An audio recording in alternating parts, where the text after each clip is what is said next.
An opportunity to respond is a teaching strategy that increases engagement during instruction and helps teachers check for understanding.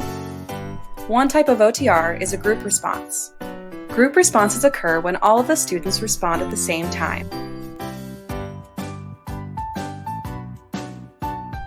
Here are some examples of how to use group responses in your virtual classroom.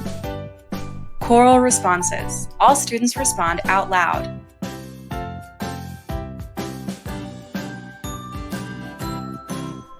Gesture responses.